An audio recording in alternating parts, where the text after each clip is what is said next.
전부는 그렇지 않은 걸로 알고 있고요. 일부 사무실에서 이제 급여 차이가 있습니다.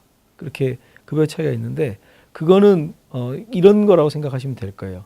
연수원 출신은 취업한 날부터 법정에 가서 변호사로서의 일을 할 수 있게 이제 어느 정도 교육받고 나왔는데 로스쿨 출신 변호사님들의 그 스펙이 되게 스펙트럼이 넓습니다. 그래서 분포도 넓은 게 어떤 분은 당장 법정에 가도 될 정도의 준비가 된 사람도 있고 어떤 사람은 앞으로 교육을 더 받아야지 그 정도의 소양이 올라갈 수 있는 사람도 있습니다.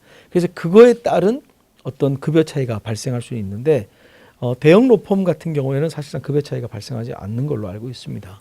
왜냐하면 대형 로펌에 들어와서 자체 내에서 그 정도 교육을 해서 하겠다라는 거 준비가 되어 있기 때문에 급여 차이를 크게 두지 않고 있는데 이제 개인 사무실 같은 경우에는 당장 쓸 수 있는 인력과 준비를 해서 쓸 수 있는 인력 간의 급여 차이를 두고 있는데 그 관련 저는 지금 로스쿨 출신 변호사님들 6개월 의무적으로 6개월 동안 그 소송을 하지 못하게 개업 제한을 하고 있잖아요. 네?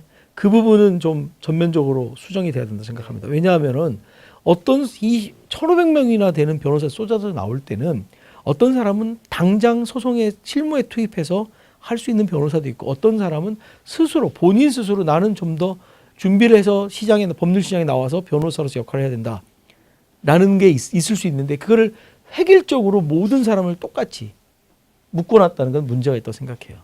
그래서 나 스스로 당장 할 수 있는 사람은 직접 나와서 그런 족쇄를 풀어서 당장 할 수 있게 하고 또 나 스스로가 좀 더 필요하다는 사람은 변호사회라든지 각종 교육기관을 통해서 본인을 교육시켜서 나가고 만약에 내가 준비가 안 됐는데 나와서 변호사 업무를 하려고 한다.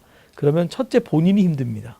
이 변호사가 전문직이라서 내가 실력이 없는 상태에서 어떤 사건을 맡으면 본인이 제일 힘듭니다. 사실.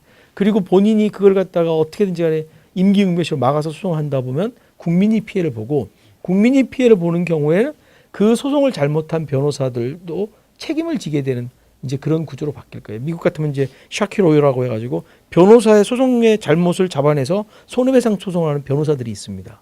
한국도 역시 그런 변호사들이 앞으로 생겨날 거예요. 그러니까 실력을 안 갖춘 상태에서 시장에 나오면 본인이 힘들고 또한 국민이 손해를 보고 본인이 그거에 대한 손해를 배상해주는 그런 구조로 바뀔 것이기 때문에 그런 경우에는 스스로 내가 공부를 해서 변호사로서 법조인으로서 활동할 수 있는 능력을 갖추게 스스로 결정하게 하는 거지 인위적으로 모든 사람을 다 똑같이 족쇄를 채워가지고 한다. 이 제도는 분명히 잘못된 거예요. 그래서 저는 그 6개월 개업 제한에 대해서 그걸 갖다가 어떤 식이든지 간에 수정, 폐지를 하든지 수정을 하든지 그렇게 할 계획입니다.